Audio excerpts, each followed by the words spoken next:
Hi guys, welcome back to my YouTube channel. This is LILA'S diary. Welcome back to another episode of my diary.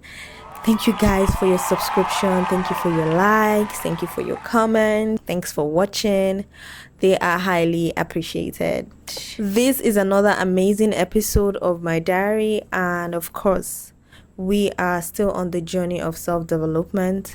Who are you without survival mode? I think one of the hardest parts of growth is not really letting go of your past, but figuring out who you are without it. You know, when you spend so much time in survival mode, peace doesn't always feel peaceful. Sometimes it feels unfamiliar. Sometimes it even feels uncomfortable. And it's not because something is wrong. It's because you're not used to living outside survival. Survival mode isn't always obvious. It's not always something you can clearly point to. Sometimes, most times rather, it's subtle. It looks like always thinking ahead, always planning for the next mission to accomplish, always planning for the next thing, constantly trying to prove or control something. It's waking up with your mind already active, already trying to stay on top of everything. It feels like you can't relax, like you always have to be doing something, like you always have to be in an activity, even when nothing is actually wrong. Over time, that way of living starts to feel normal. Now, I have broken down what survival mode really means and how we as humans tend to be in survival mode without even realizing that we are in survival mode. Now, when you're in survival mode, your nervous system comes into play, and that breeds adaptation. When you stay in a state for a long time, your nervous system adapts to it. It gets used to being alert, to scanning your environment, to anticipating what could go wrong.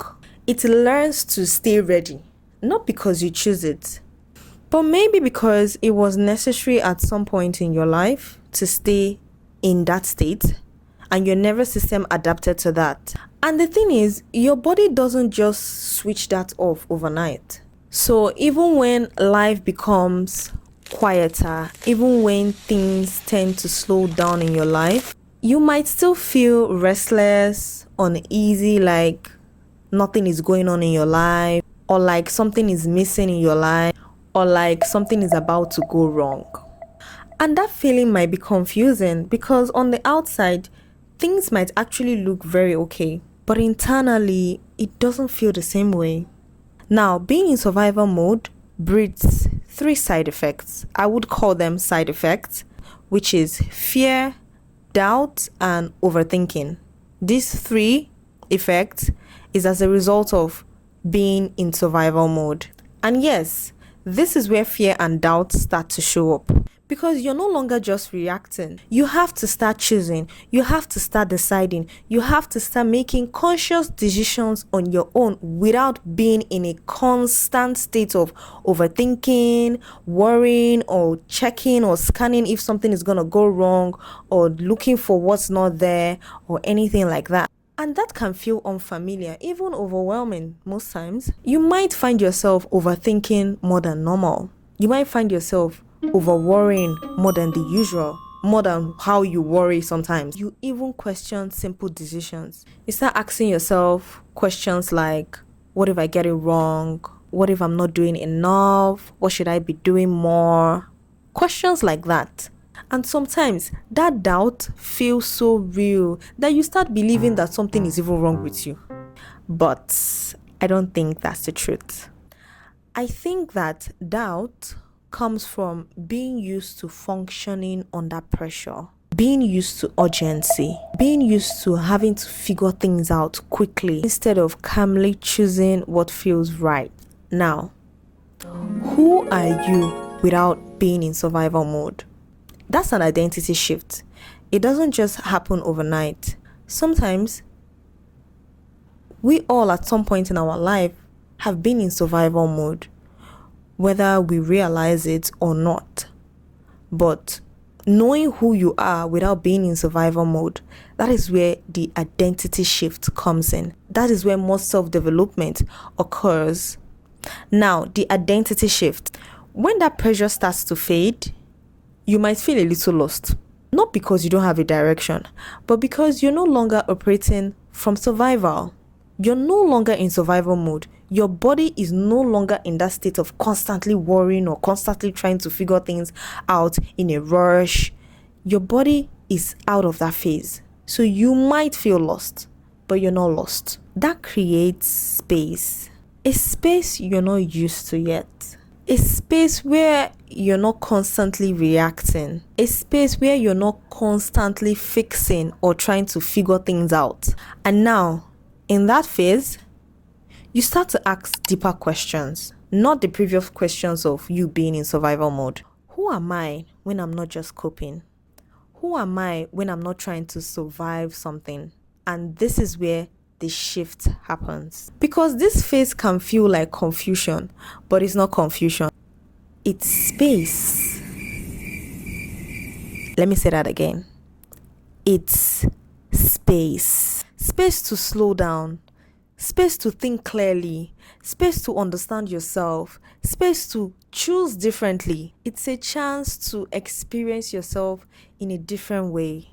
Now, learning who you are at your own pace without survival mode is one of the best things you could ever do. It's a chance to get to know yourself without pressure, without urgency, and without feeling like you have to rush into becoming something. Just calmly and honestly learning who you are at your own pace. Now, there are gentle guidance that you could flow with that doesn't feel rushed in any kind of way. Take more breaks when you need to. Stop forcing yourself to have everything figured out. Speak kindly to yourself. Speak kindly to yourself, especially in moments when you feel unsure or when you feel uncertain. Give yourself grace when things don't go perfectly the way you wanted it to go. And lastly, allow yourself to grow because you're growing. We all are still growing. Yes, no matter what stage we are in our life, growth happens. It never ends. So give yourself grace. And maybe even learning to love yourself more. Not just when things are working out fine for you. Even in quiet, uncertain moments too. Love yourself. So if you're in a phase where things feel calm, but also a little uncertain, you're not going backwards. You're not stuck. You are just no longer in survival mode. Thank you guys for watching this episode. This is an amazing episode and I love it so much because it really got to me as well. In the next episode of my diary, I'm going to be touching on layers of how you can be able to trust yourself again without being in survival mode. Okay? By the way, guys, I forgot to tell you, we have 73 subscribers. No, we have 74 subscribers now. Thank you for watching. Thank you for your subscription. And I would see you in the next episode of LILA'S Diary. Bye.